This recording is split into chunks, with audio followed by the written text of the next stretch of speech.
O Tribunal Superior Eleitoral abriu investigação sobre compra de mensagens anti-PT pela campanha de Jair Bolsonaro do PSL. Mais cedo, Fernando Haddad criticou a demora da Justiça para combater o que chamou de tsunami cibernético de calúnias. Bolsonaro negou e disse que não precisa de fake news para derrotar Haddad. A Arábia Saudita confirmou hoje a morte do jornalista do país, Jamal Khashoggi, que estava desaparecido desde o início do mês. O crânio de Luzia, o fóssil mais antigo do Brasil, é encontrado no Rio. Férias em São Paulo tem opções para quem gosta de tatuagem e aventura. Mergulhar com uma tartaruga é indescritível também. Mas ver a família do lado de fora fazendo coraçãozinho também vale. Você acompanha essas e outras notícias no Jornal da Gazeta, edição das 10.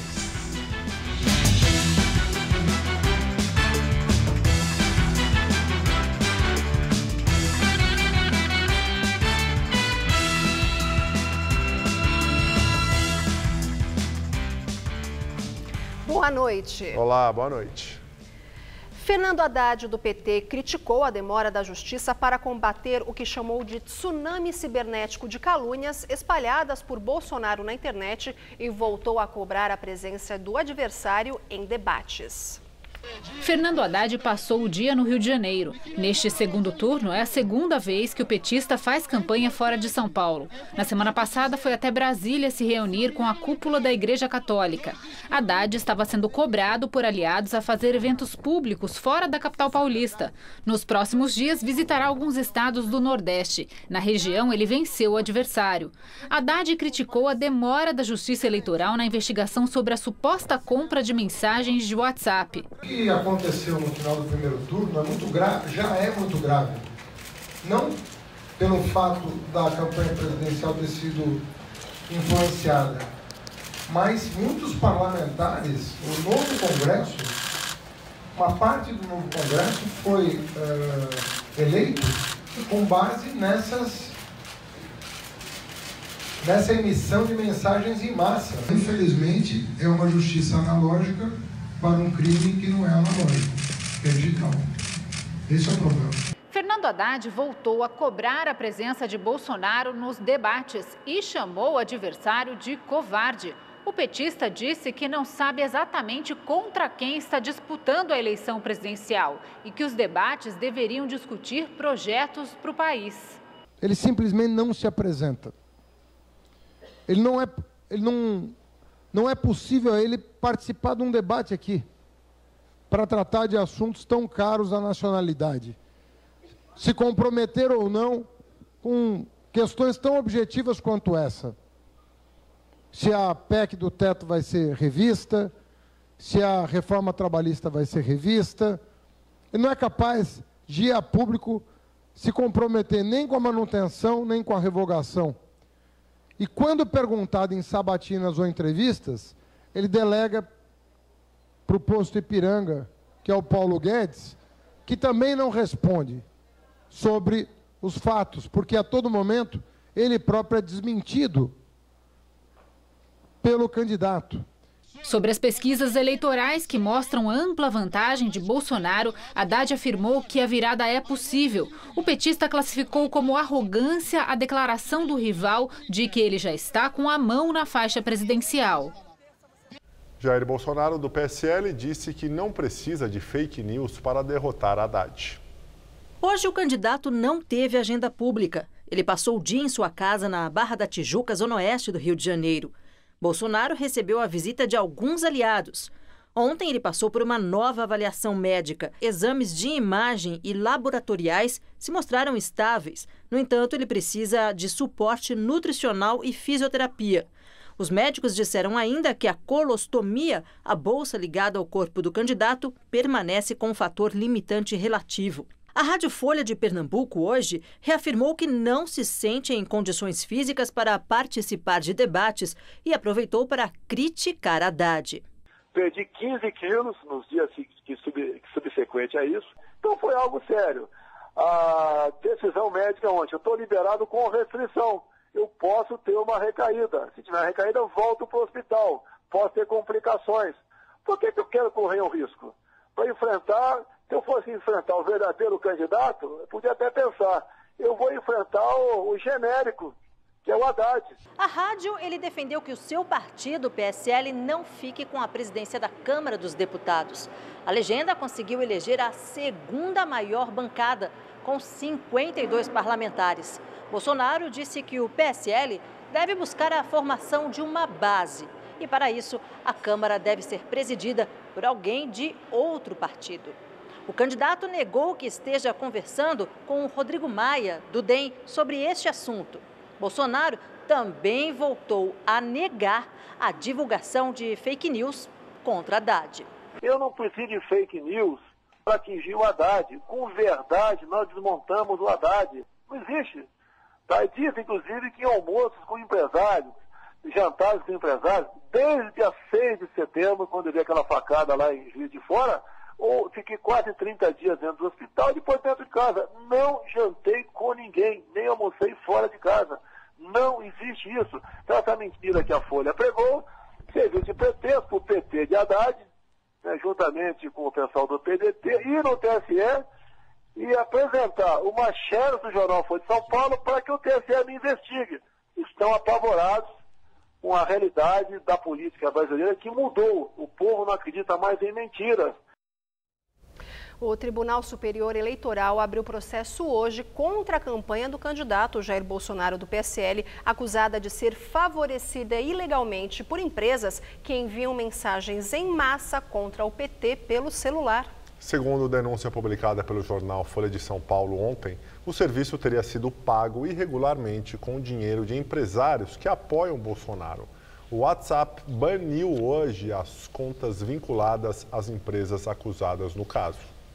O porta-voz do WhatsApp anunciou que as 4 agências denunciadas ontem pela Folha, acusadas de administrarem mensagens em massa a favor de Bolsonaro, tiveram os números banidos do aplicativo por suspeita de manipulação irregular da eleição. Segundo o jornal, empresários ligados a Bolsonaro estavam pagando até 12 milhões de reais para que essas agências espalhassem conteúdo anti-PT e a favor dos candidatos do PSL nessas plataformas. A prática, segundo especialistas, pode ser enquadrada como caixa 2 de campanha e foi denunciada pelo PT e pelo PDT no Tribunal Superior Eleitoral, que adiou um pronunciamento que faria hoje sobre fake news. A coletiva da presidente Rosa Weber foi remarcada para domingo. Jair Bolsonaro nega as irregularidades e diz que não tem controle sobre os empresários que apoiam a campanha dele. Mas o Ministério Público e a Polícia Federal já foram acionados pelos opositores do candidato para entrarem nas investigações. A ação protocolada no TSE pela coligação do candidato Fernando Haddad, pedindo a impugnação de Bolsonaro, foi distribuída ao ministro Jorge Mussi, que é corregedor-geral da Corte. Ele aceitou a denúncia e abriu o processo contra Bolsonaro, dando 5 dias para que os advogados do candidato do PSL apresentem a defesa. Jorge Mussi negou, porém, o pedido de medidas cautelares feito pelos advogados do PT, que solicitavam busca e apreensão imediata na campanha de Bolsonaro. O ministro não apreciou o pedido de quebra de sigilo das 4 empresas suspeitas das irregularidades que foram denunciadas pela Folha de São Paulo e deve esperar as apurações da Polícia Federal para decidir sobre o assunto. O PDT também ingressou com uma ação no Tribunal Superior Eleitoral pedindo a anulação do primeiro turno das eleições. O partido que lançou Ciro Gomes como candidato à presidência endereçou o pedido ao ministro Jorge Mussi, que também é o relator do pedido apresentado pelo PT para a impugnação da candidatura de Jair Bolsonaro do PSL. E agora o comentário de Josias de Souza, direto de Brasília. Nas últimas 4 sucessões presidenciais, Lula mandou e, sobretudo, desmandou no poder federal. Elegeu-se 2 vezes e transformou Dilma Rousseff num conto do vigário, no qual o eleitorado caiu um par de vezes. Esse poder hegemônico de Lula, informam todas as pesquisas, está com os dias contados. Acabará no próximo dia 28 de outubro. Preso, Lula sabia que sua foto dificilmente estaria na urna de 2018. Poderia ter transferido eleitores para um candidato de fora dos quadros do PT. Tinha em Ciro Gomes uma versão livre do contágio da Lava Jato, mas preferiu a aposta mais arriscada. Ao lançar um post do PT, Lula descobriu que o antipetismo é hoje mais forte do que o lulismo. Lula chega ao fim da sua era como cabo eleitoral da ultradireita. Boa noite. O candidato do PSB ao governo de São Paulo, Márcio França, cumpriu agenda na zona sul da capital paulista e prometeu instalar elevadores em 2.000 prédios antigos de moradia popular. Márcio França visitou este conjunto habitacional na Vila Santa Catarina, na região do Jabaquara. Os 50 apartamentos foram entregues em janeiro deste ano e as 2 torres não tinham elevadores.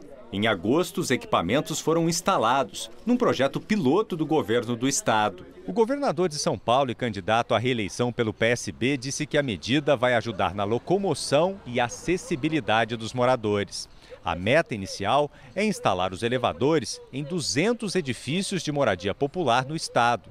O custo médio para a instalação é de cerca de R$ 250 mil por elevador. A gente começou o planejamento de instalar elevador em 200 deles para depois chegar aos 2.000, para que todos os prédios feitos pelo CDHU possam ter elevador.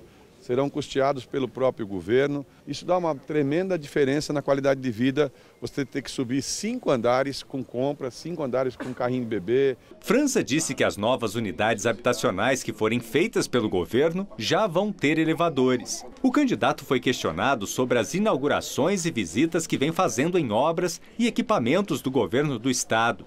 E se essa situação não seria ilegal, já que está em campanha.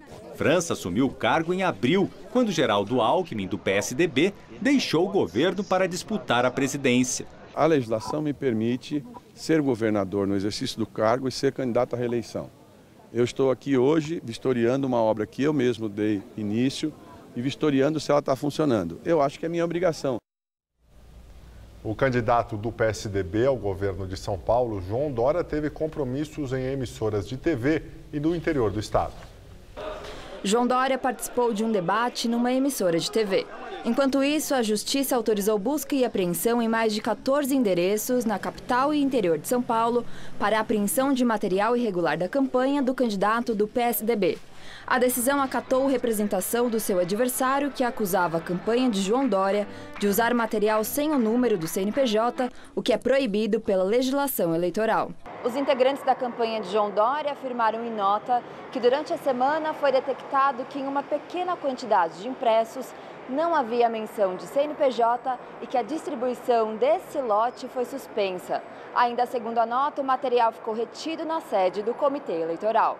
Já orientei o nosso pessoal para nem sequer receber nenhum tipo, pode ter vindo até do outro lado isso, eu não sei, não estou acusando, mas desconheço, sobretudo 2.000 adesivos.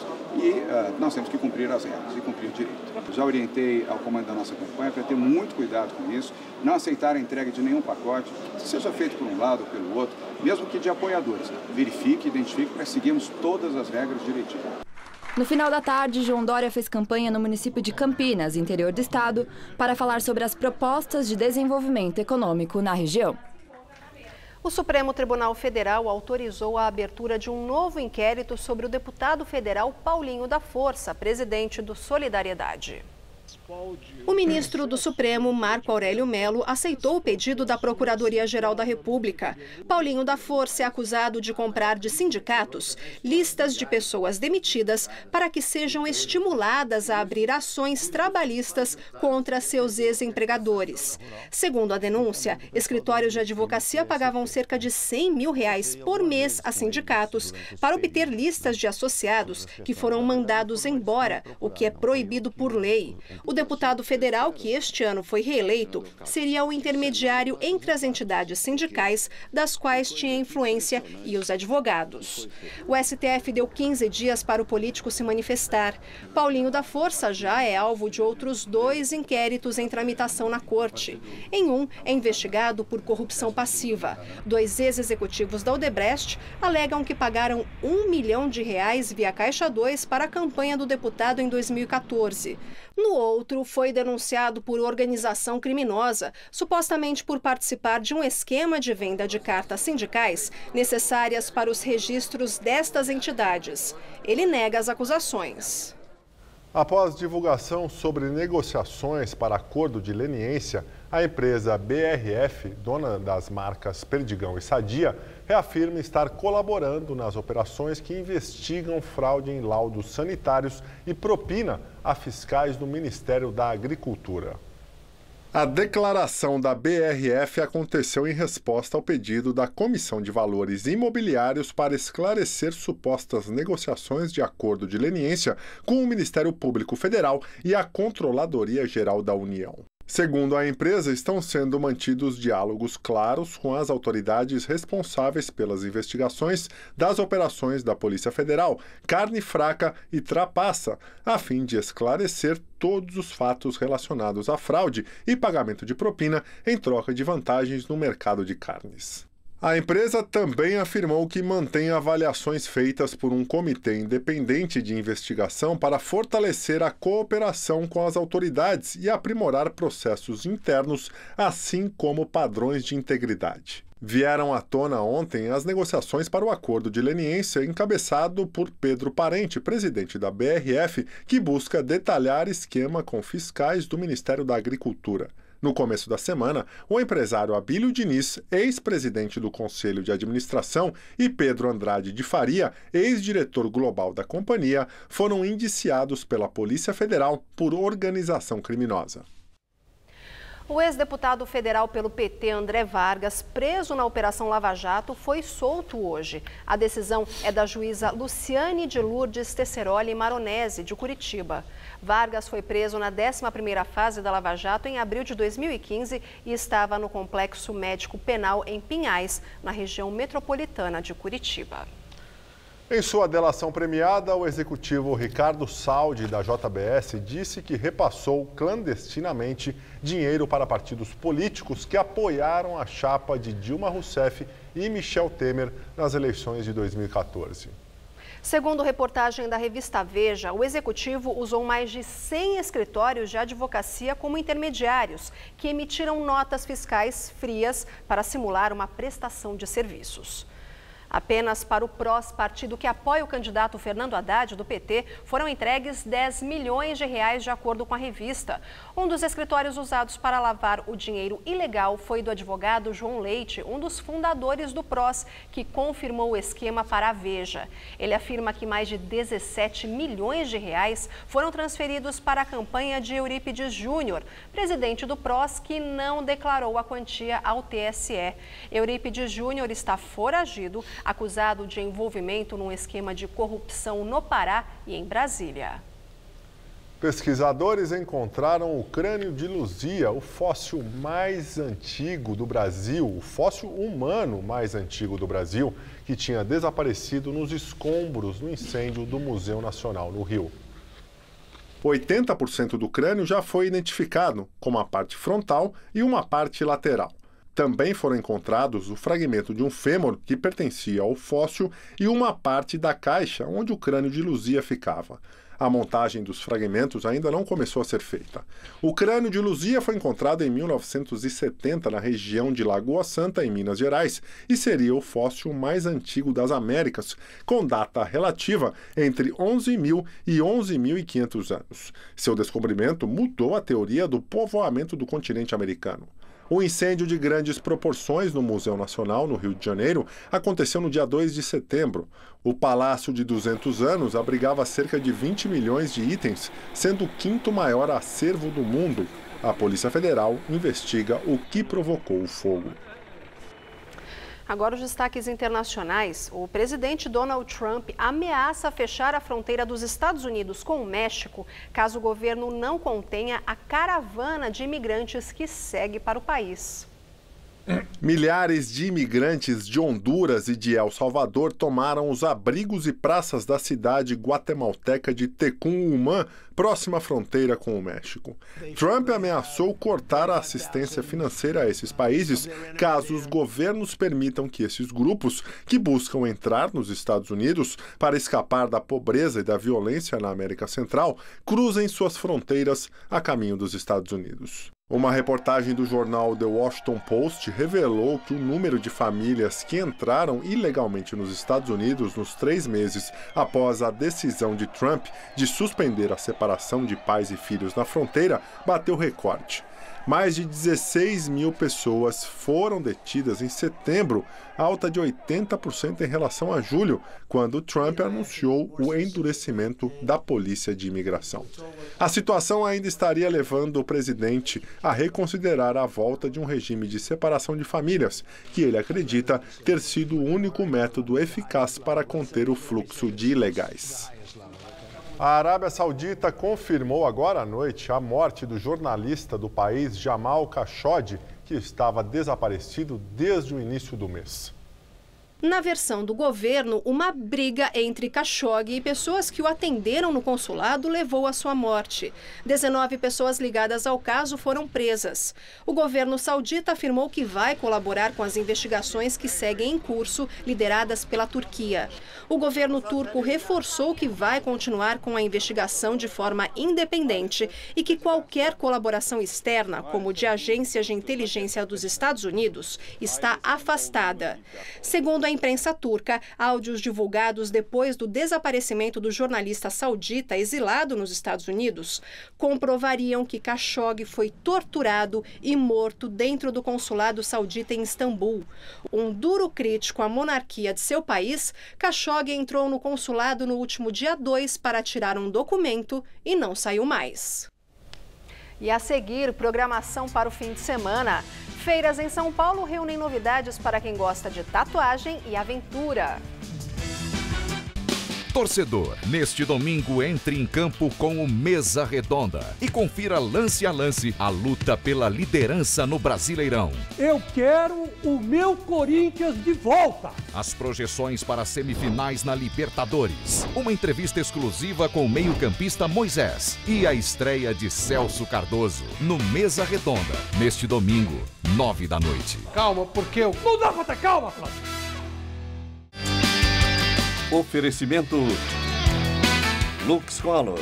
Tudo que é muito bom é tão bom quanto pintar com Lux Color.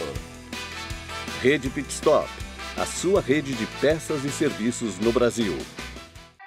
Tá a fim de escrever a sua própria história? Que tal dirigir a sua própria vida? Então corre pra cá que a sua hora chegou. Bem-vindo ao Universo Casper, um lugar certo para você pensar, criar e questionar. Na Casper, razão e emoção se unem para fazer diferente, fazer melhor. E você, aceita o desafio? Tem muita coisa nova te esperando por aqui. Faculdade Casper Libero. Paixão por comunicação.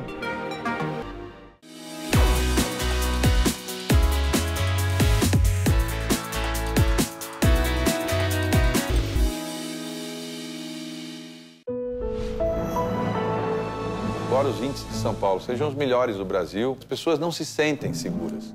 Primeira coisa, você trabalhar com tecnologia, botar a estrutura da inteligência funcionando ao seu favor. Nós já temos grandes centrais de informação, mas eles precisam ter câmeras mais modernas, precisa ter em cada cidade. Segundo ponto, nós temos que valorizar o policial. Então ele tem que se sentir seguro, ele tem que saber que o Estado está com ele. Nós o apoiamos. Já estamos promovendo mudanças na segurança. Compramos mais de 1.000 novos carros de polícia, 23.000 coletes à prova de bala, 5.000 novas pistolas .40 de alta precisão. E determinamos que todos os sargentos possam utilizar fuzis para combater roubo a bancos e criminosos perigosos. Resposta rápida. Ação, agilidade no combate ao crime. Esse é o meu compromisso. Pode ter certeza, aqui tem palavra. Sou Márcio França, o novo governador de São Paulo.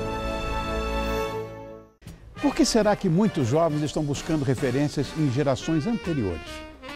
Seria uma desilusão com o futuro ou uma idealização do passado? No Todo Seu de hoje, o filósofo Mário Sérgio Cortella conversa com a gente sobre essa aparente contradição. É muito legal. Vem conferir.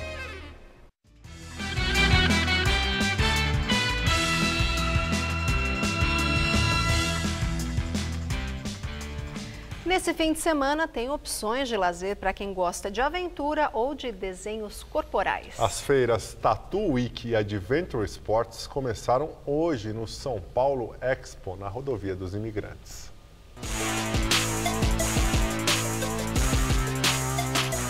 A diferença entre a altura do Vinícius, pouco mais de 1 metro, e o paredão de 18 metros que o menino encarou é imensa, do tamanho da vontade do garoto. Eu tô tentando cada vez mais. Tá difícil? Sim. Eu tenho medo de altura, então eu não faço. Deixou pro filho, então? Deixei pro filho, mas ele tá se divertindo a beça. A hora que ele viu, ele falou, eu quero aquele ali. No tanque de 40 mil litros, o visitante pode ter o primeiro contato com o mergulho. Mergulhar com uma tartaruga é indescritível também. Mas ver a família do lado de fora fazendo coraçãozinho também vale. É a 19ª edição da Adventure Sports Fair, o maior evento de esporte do país. Tem atividades como stand-up paddle, arvorismo, também dá para comprar produtos, roupas e até pacotes turísticos para destinos de aventura. Tendo essa experiência, eles têm um universo todo envolvido, que são os destinos, oferecendo esse contato com a vida ao ar livre. Se você, assim como eu, sempre teve vontade de saltar de paraquedas, mas também tem um pouco de medo, aqui no evento você pode tentar uma primeira experiência com o esporte. É um simulador de paraquedas com voo a 3.000 metros de altitude, tudo graças a esse óculos de realidade virtual. O voo é curtinho, 1 minuto e 40 segundos, suficiente para ter a sensação de sobrevoar o município de Foz do Iguaçu.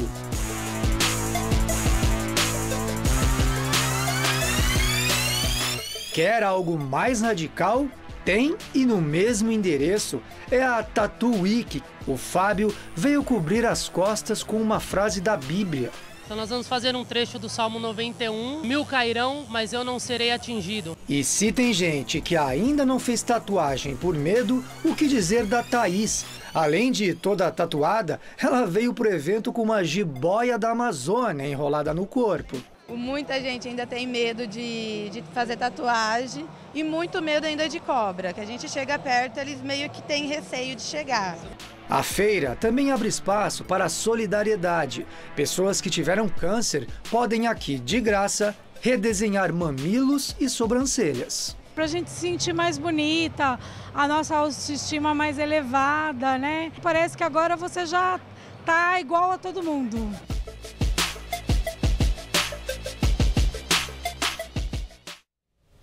As mulheres que tiveram câncer e quiserem se inscrever para fazer a tatuagem devem se cadastrar pelo site tattooweek.com.br.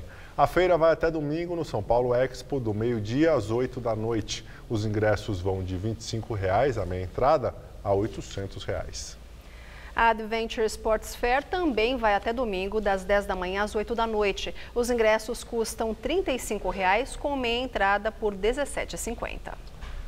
Bom, por falar em final de semana, vamos ver como é que fica o tempo, né? Porque a frente fria chegou mesmo com força aqui na cidade de São Paulo. Verdade. Agora, aqui na região da Avenida Paulista, faz 17 graus. Mas e no fim de semana? Vai chover, Tássia? Parece que não chove não, viu? Os meteorologistas prometem tempo mais firme em todo o estado. Aqui na capital, sábado fica bem nublado, o sol nem deve aparecer, mas a garoa dá uma trégua. Máxima de apenas 21 graus. O domingo segue sem chuva e o frio continua. Mínima de 12 e máxima de 22. Na segunda, ainda amanhece gelado, com mínima de 13. Depois, o sol volta a brilhar e a máxima sobe para os 26 graus. E nós ficamos por aqui. A edição de hoje pode ser vista no site do Jornal da Gazeta. Uma ótima noite para você e um ótimo fim de semana. Até segunda, Gabriel. Bom fim de semana. Muito obrigado pela companhia. Tenha uma excelente noite. Assista o programa Todo Seu com Rony Fon. Até segunda.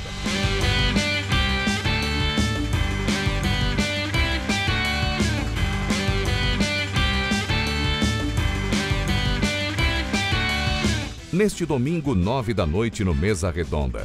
Confira as projeções para semifinais na Libertadores. Assista agora Todo Seu.